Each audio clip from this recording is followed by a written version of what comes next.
We are back with another session of the Departure Lounge. And this one is going to be a little bit different because I'm going to introduce my guests for this session. And then I'm going to bow out. I'm going to have a exit stage left. I'm going to have my own version of a departure and let these two amazing humans share their topics. So I'm excited to bring both Rumbi from Tangelo and Kate from the Kate Harris Group to talk about mergers and acquisitions and partnerships and sustained collaborations and all of those things that no one wants to talk about in the nonprofit sector. And both of these humans do this work at their own agencies. And I'm so excited that they're coming together to talk about this, which is its own beautiful partnership. I'm going to let you all talk. Please, the stage is yours. All right. Thanks, Naomi. Thanks. All right, so I think Kate and I are going to start with some introductions of ourselves and the work that we do, and then we're going to move into a little bit of education about what we mean when we talk about mergers and partnerships so that everyone here kind of understands we're using the same language. And then it's almost going to be like a fireside chat, right? We're going to have some stories to share, some successes, some challenges that we've seen with leadership transitions and organizations that are merging. So Kate, I'll let you get started. Thanks, Rumbi. And also just so much gratitude to Naomi for pulling this together. I think she and I have connected, and I know Rumbi, you have too, about there's just this intrinsic connection between leadership transition and organizational structural changes and collaboration. So I'm just happy to have this space to talk about it. So yeah, I am a small firm. I work with organizations who are navigating some kind of transition in which collaboration is part of the solution. So I take organizations through what I call the collaboration compass, which is this like decision-making protocol to figure out, should we even consider collaboration? If so, what type of collaboration is the best fit for us? And how can we use that as one tool in our toolkit to move our mission forward? So we'll get into it in more depth, but that's me. Great. So my name is Rumbi Mufuka. I'm with Tangelo Tree Consulting and Senior Consultant. So the firm is based in Minneapolis. I'm based in New Jersey. And the work we do is very similar to Kate's. We do a lot of strategy development work. I think our strengths are that we can bring financial analysis, business planning into that strategy development work. But our principal, Michael Anderson, also has a background in mergers and acquisitions, partnerships, transitions of all types. So we do a lot of that work as well. Personally, I have a background as a management consultant with change management and organizational design as part of the focus, and started with working with nonprofits about 5 years ago. And what I bring to the Tangelo team is a deep love, passion, interest in transitions. And I've long been interested in legacy planning and that kind of work. So my personal and professional lives are kind of coming together in this work as well. So speaking of that, we wanted to spend like 60 seconds just grounding ourselves in the language that we'll be using. People use partnerships in all kinds of ways. People think about mergers in a lot of different ways. And so something that Tangelo has come up with is just a little structural chart about what we mean when we talk about partnership. And I think Kate and I are kind of on the same page about this, in that we talk about partnerships pretty broadly. We don't kind of narrow ourselves that, one function is better than others or one structure is better than others, right? We kind of look at the whole range of options for organizations that we're working with, right? And then we want to figure out what the best option is for you, for your organization and your mission. And so we talk about partnerships from informal collaboration, all the way to a full merger consolidation where you might need to have lawyers involved to truly bring two organizations together into one. But it's not a hierarchy. One isn't better than the other. As I said, it really depends on what your organization needs to continue the mission, right, and continue to do the work.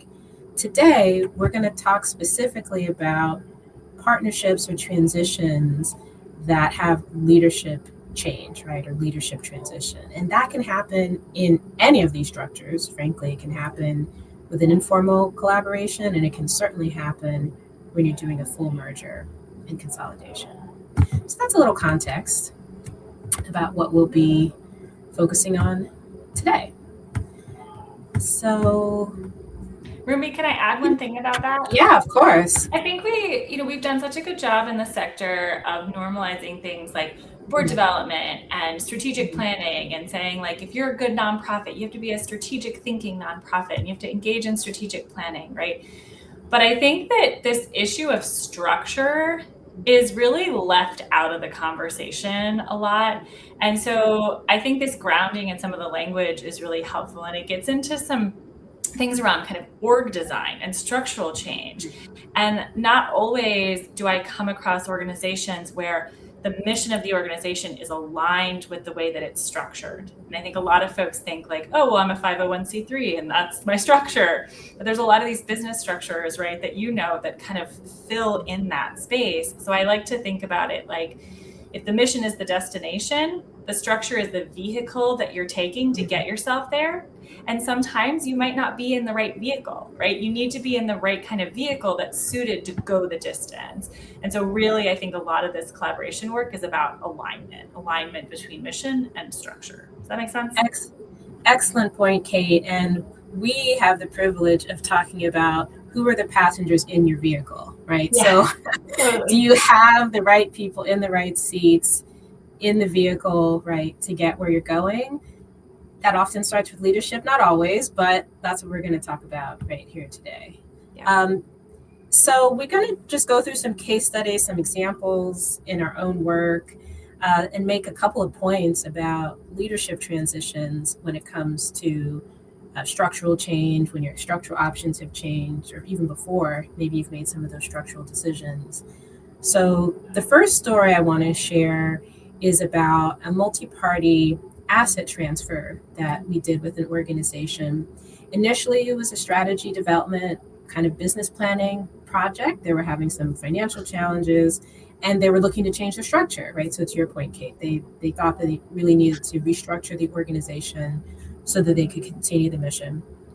When we dug into the financial analysis, again, looked at their strategy, what they said they wanted to do, we realized that they really had two options: to become a much smaller organization with a new structure, or potentially transfer their programs to other organizations to kind of continue there. So this is where the leadership challenge kind of came into play.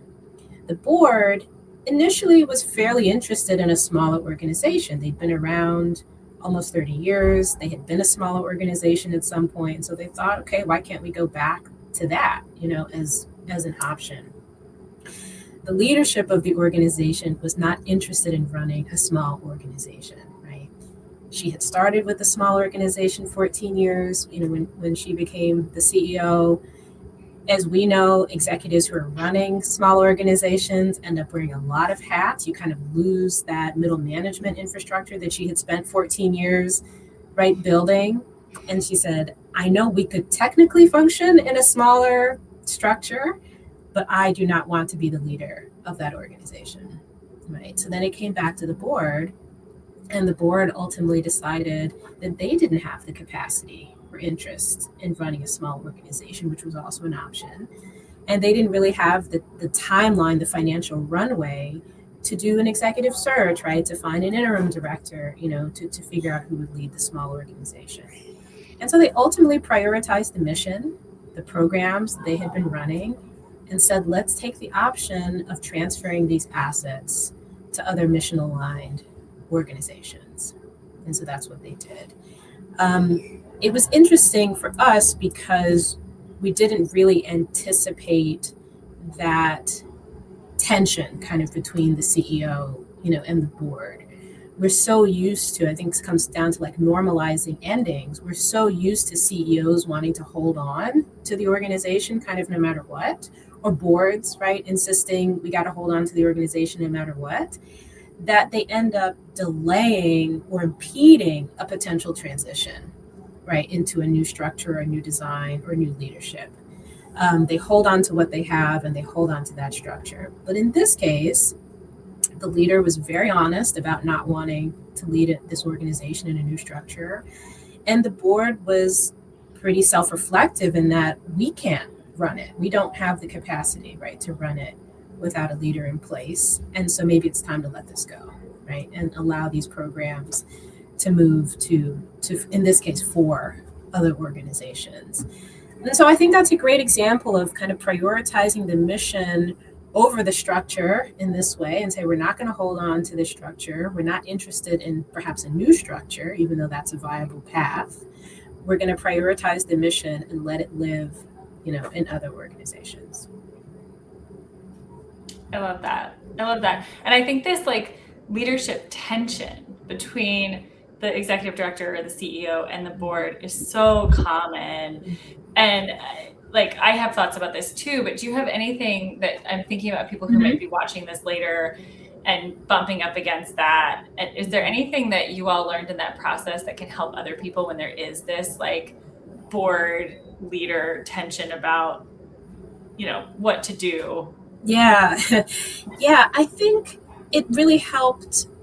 I think it helped that as the facilitators, as the consultants, we were on the outside of it, right? We did the research and the analysis to figure out what the most viable options were. And we made a recommendation as to, we think this option is better than this option, right, for these reasons. But it wasn't a judgment. And so I think that kind of laid the groundwork to say any of these options is okay, including the option to no longer continue the organization, right? So this comes back to normalizing that conversation. And so I think that allowed the CEO to say, and we had one-on-ones with her where she got really clear about what she was willing to do and what she wasn't willing to do. I think by presenting all of the options, including closure and dissolution, she had the freedom to say, I'm not interested in running a small organization, right? And I think the board as well, because we presented all the options and we said, if you want to continue this organization and steward the mission, it will be you. And let's talk about what that really means to become a operating board, right? From having been a governance board, right, for so long. And it's no judgment, you can do that. That's also a viable option. And I think that reflection, that having that space allowed them to say, oh, I actually don't think that's what we want to do. And that's okay, right? And that's okay. So let's figure out how we want to continue the mission in another way. I mean, self-awareness is such an important leadership quality, right? Yeah. And for a CEO or an ED to have the presence of mind to say, hey, I see that this is in the best interest of really the people that we serve, not just the mission, but really centering the people who are going to be most impacted by that decision and saying maybe it'll impact my job, my role, my connection to this organization, but ultimately making that decision about what's best, for the people that you serve, I think is it's a really bold leadership quality. But I think it's really hard. And so when not only you're trying to do your own self-searching about what you want as a leader, and then bumping up against challenges with your board, that can make it even harder. I was interviewing a board member once in kind of an early exploration for a potential combination. And we got maybe, 40 minutes into the conversation. He said to me, how come you haven't yet asked me if I think this merger is a good idea? And I said, well, because I wouldn't presume that you have enough information right now to make that judgment, right? For me to ask you if this is a good idea, it's not a fair question. I don't even know if it's a good idea. I just met this organization, So I think some of it is you're saying, bringing in a third party who can help hold up the mirror to the organization so that it's more of an objective decision as opposed to this is what I want, this is what the board wants. You get into this tug of war between leadership. Absolutely. And then you don't really get to take that objective lens to what actually is going to impact people, what's going to make lives better for the people that we're trying to serve. Yeah. I have a story to share about that, but we can keep on this thread. I was going to say, no, please. Yeah. What's your story? Well, so I wanted to actually highlight, and I think this will make some of the same points. I actually want to highlight two different stories, because sometimes I hear folks say, oh, well, that is not anything like our organization, because that's a different issue area, or they're a different size. So I want to talk about, this one got a lot of press, American Foundation for Suicide Prevention and JED Foundation announced their merger fairly recently. This was significant because, I mean, the combined operating budget of both of these entities is going to be around $75 million. That's a pretty large nonprofit organization, and it feels like maybe not as accessible to people who have work in small organizations. But you can read more about that one. There's been lots of things written up about it. But the other one I want to talk about, I'm actually not going to name because their agreement is done, but they haven't announced publicly yet. So they're still kind of in that messy middle, but I'll describe them as anonymously as I can. So one is a fiscally sponsored project that advocates for civic engagement and volunteerism, and another works with nonprofit organizations and does advocacy work. Both of them are in the same defined geographic area. When they actually do an asset transfer or combination from the fiscally sponsored project into the freestanding nonprofit, they'll have a combined budget of around $300,000. What is similar about this little $300,000, combination and this $75 million combination is that both were prompted by the retirement of a longstanding and respected leader.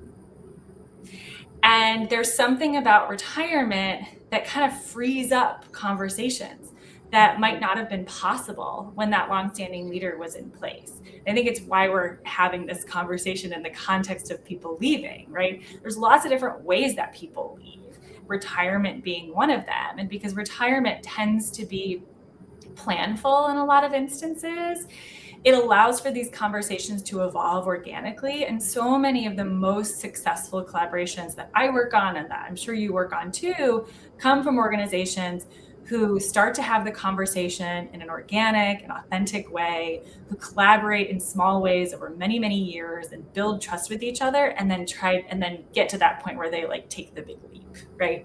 And so, the point I want to make about this is not just the link between leadership transition and collaboration conversations, but that it's actually really hard to follow a leader who's been in place for over a decade.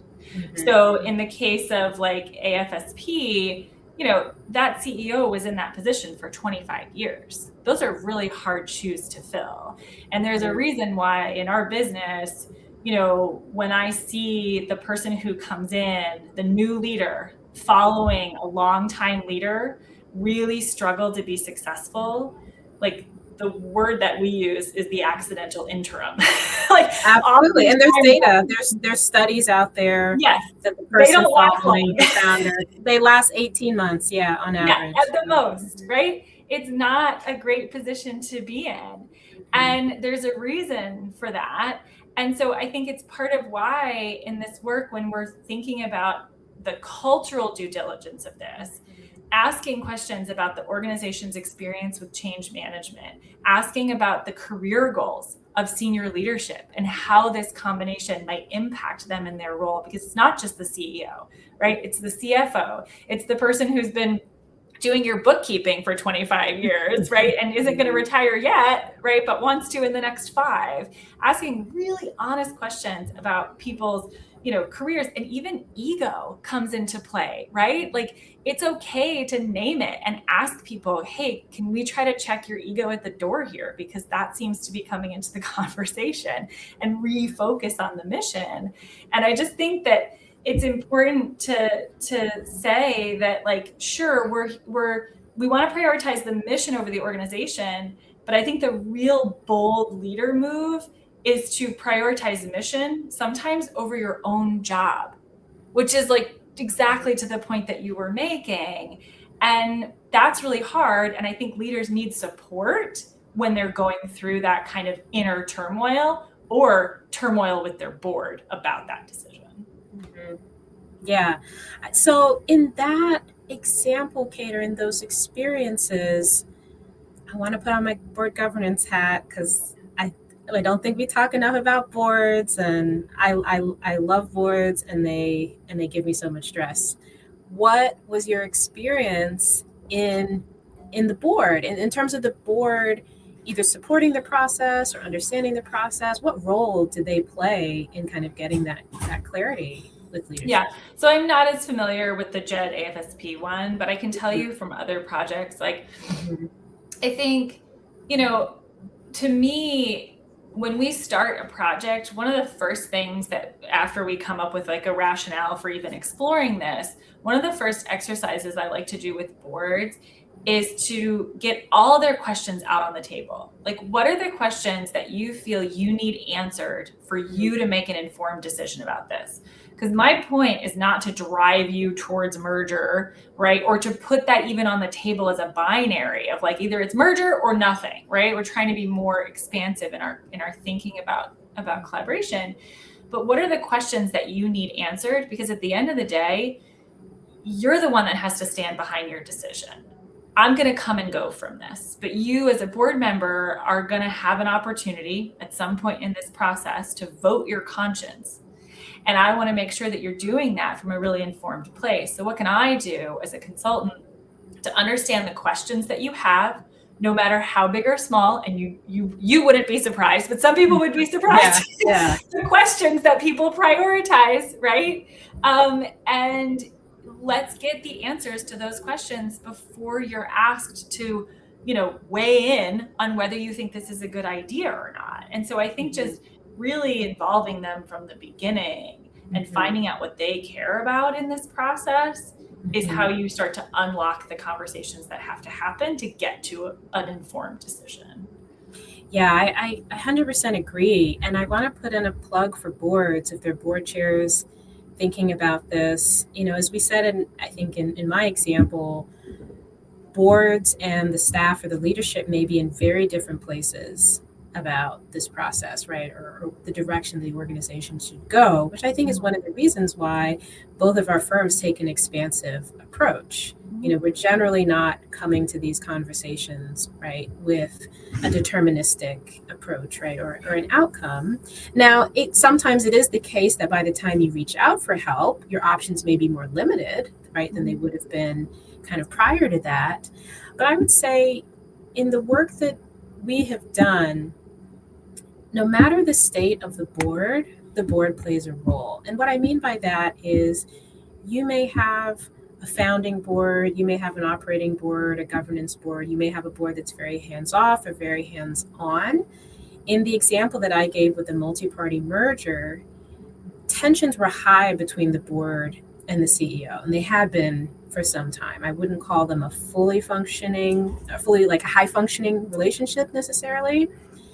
And we had to put that to the side, and we made it really clear now is not the time for us to get into why or why not, why you do or do not do a consent agenda. Like the time for nitpicking your governance practices is kind of over, or it's not now, right? We really need you to work as a board and step into your role as a steward for this organization and mission, and we're going to help you do that. But I think that often comes as a bit of a shock to boards, especially if they've been sitting in kind of a more hands-off kind of governance position. So I love your point about bringing them in early on. We try to make it really clear what their role will be. In our process, we create a joint committee, comprising board members of 2, 3, 4, however many organizations, right? And so they're brought in every step of the way. And we've had a client in the past, a 3-party merger in the past, where the history between the boards and their CEOs was one of relative compliance. Maybe that's a nice way to put it. Deference. I'll put it that way. Deference. Yeah. The board tended to defer, right, to the executive directors. And so they were often waiting for a recommendation from the executive directors on whether they should move forward, what the structure should look like, et cetera. In some things that worked, right? The ED has the insight, right, into operations, let's say. But in terms of leadership structure, to your point about being able to step back from your organization and not think of your role personally, that's extremely hard when there's so much at stake. And we had to make a really pointed effort to say, hey, board members, this is your job. You are sitting at the organizational level, and you are going to have to lean in and probably make some of these decisions on behalf of your organization and take that burden, responsibility out of your ED's hands a bit. And that was not a relationship that they had, So we were really asking them to do something a little different, which was a big challenge. But I think in this case, it was absolutely necessary because the three executives were just stalled. They were a little too stuck, right, in what they wanted in the new entity that they couldn't remove themselves from that. Yeah. And we're like, board, you're going to have to do this on their behalf, on the organization's behalf, I should say. Yeah, someone has to jump in and settle the stalemate. Exactly. Right? Right. Someone has to be the tiebreaker. Yeah, exactly. And I think that this is what boards are designed to do, and they don't always function that way. But similarly, I've seen the opposite happen too, where you have an ED who's too deferential to the board, or even to one board member. I'm thinking about a project in particular that we got partway even through the negotiation process, and at the end of the day, there was a board member who was just really being overly protective of the executive director, who had said, look, I'm willing to step into a deputy director role. I've done this for a long time. I don't really want to be the lead of this combined organization. Like, I'm willing to do that. And there are some things I need to make that an attractive, offer for me. But I'm willing because I see the potential for this to do good in our community, like really putting mission first. And I think there was just a kind of legacy board member who felt like maybe that ED wasn't advocating for herself enough and thought she could kind of step in and do it for her. And I think this is just where it was well intended, but it led to a lot of breakdown in communication and trust. And so it ultimately didn't come together because there was this, at the end of the day, the ED felt like she had to defer to this one board member who had a lot of power in the room. And I think that's where, we have to, as consultants, kind of call it like we see it and say, hey, let's not lose sight of the fact that if you combine in the way that you've designed, it will lead to better impact in your community in these ways. Are we really willing to leave that on the table because of leadership titles or whatever, whatever that is. And the reality is sometimes people say, yeah, we're just not ready, or yeah, that's the hill we're willing to die on. And you have to just say, okay, we tried. And I share that because I think it's important for people to hear that not all of these projects turn into combinations, but the silver lining is that it led to a really different relationship between the executive director and the board, because it highlighted where there was one board member that was being a little bit too pushy about certain things and other board members that really needed to step up and have their voice heard.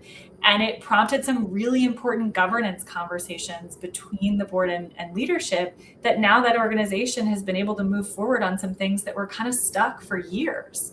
Wow. So I think that's the value of these explorations, that they sort of force these conversations that you can kind of hide from for a while, and you really have to face them. And I think if you're going to have to face those hard conversations, having folks in your corner to do that, like you and me, can really help leaders navigate that, because it's usually uncharted territory. Exactly. And what I love so much about Naomi's work around leaving well is leaving happens, right? One way or another. And to get on my soapbox a bit, we're a fairly death-denying culture. We don't like to talk about endings in our own personal lives, right? We don't do legacy planning as much as we should. And that bleeds into, right, the professional space. We don't think about succession planning. We don't have those hard conversations on the board or, with executive directors. And so often it is spurred by a merger conversation, right? And all of these things bubble up, and then we're kind of forced to have the conversation. But the conversation is going to happen one way or another. So maybe that's my plug, right? To say that the sooner you have the conversation, the better. I wanted, Kate, if we could, to spend maybe a few minutes kind of coming back around to the title of our talk here. Kate and I spent a lot of time going back and forth about how much we wanted to focus on merging organizations and merging histories, which is in the title. But Kate, I think the point that you made is that not every attempt at a combination, right, ends up in a merger. And as I shared in the beginning, there's many types of combinations, right, that are possible. But I guess there is something I want to highlight about the process of combination or merging or deepening partnership and relationship. You're combining all of the things that we've talked about. So board relationships, leadership teams, right, organizational structure and design, and culture. And I define culture as the way the work gets done, like formally and informally. That's your culture. So do you have any other thoughts about, what it means to merge organizations and kind of merge histories? Well, I think it's the getting to know each other part. Like I'm a little tired of the like dating marriage analogy when it comes to mergers, but I do think that there's something to be said about that, and that getting to know each other is really important.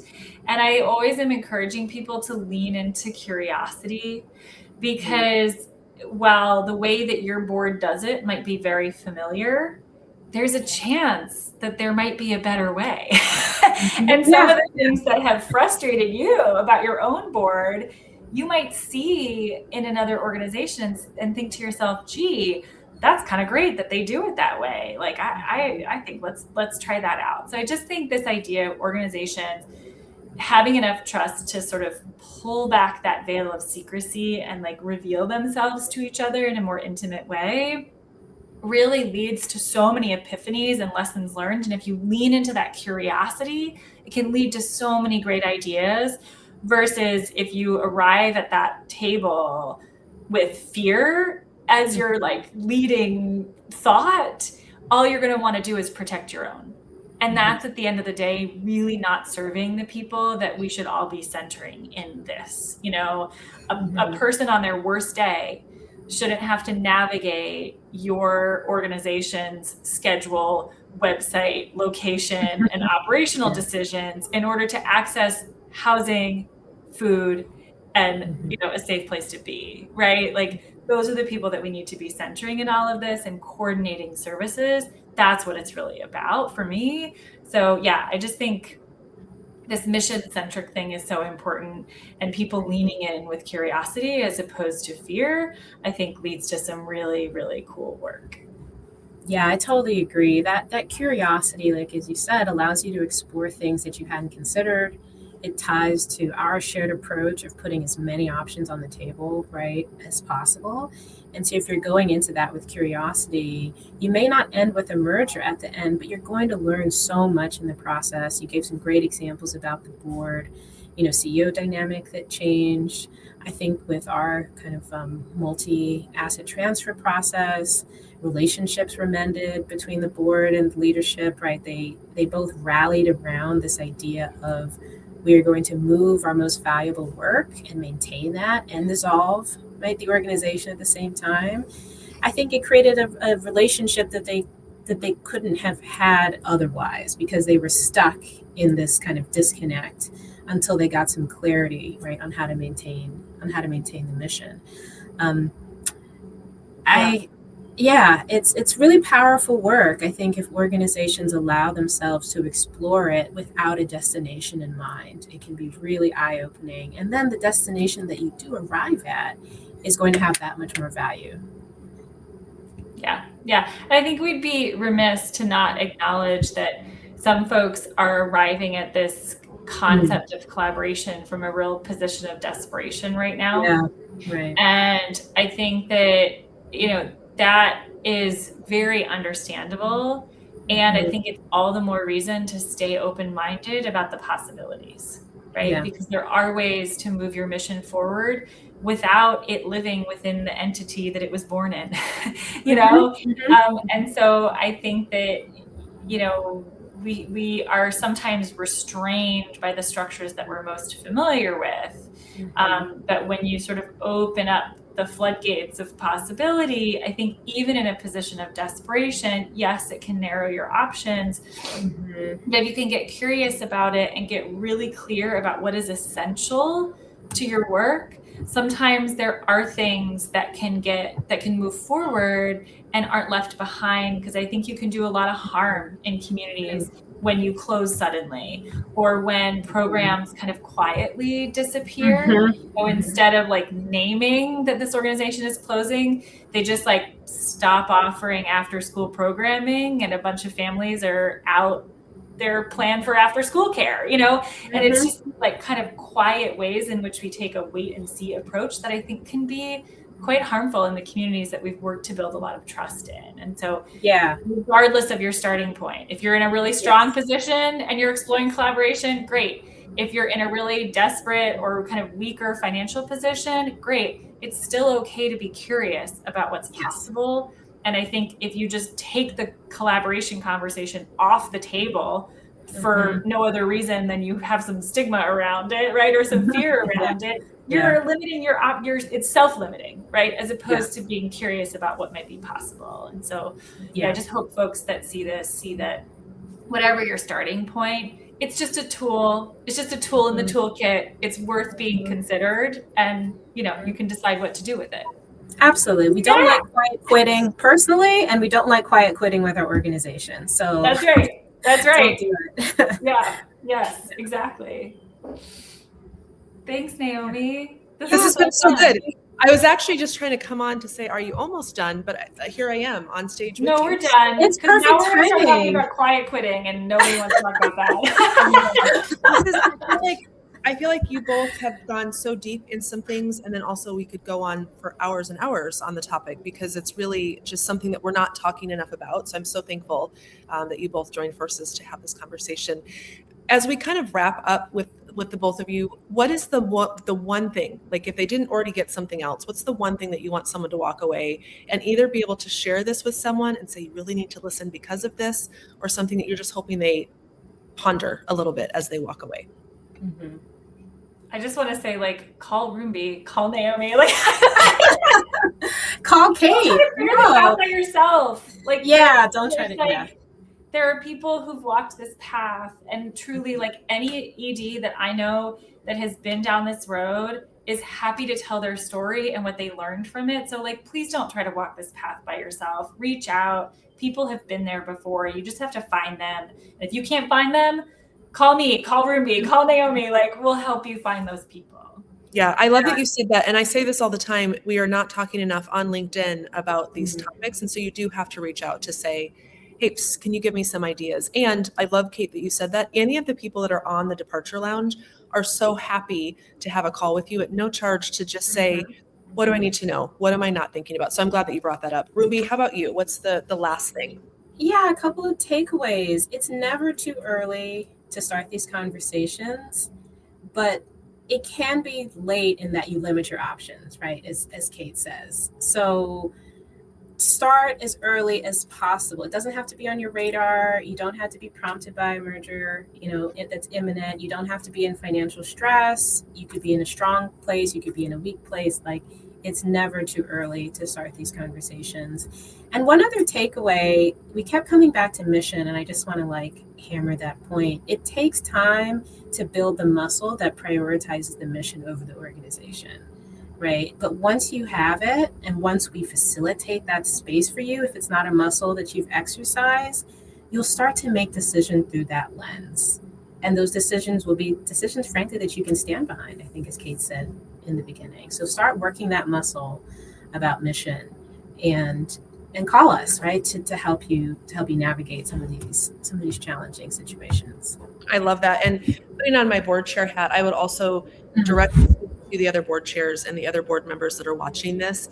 It is part of your governance duty to be having these conversations before they need to be had. And so call me and talk about that as a board chair to board chair.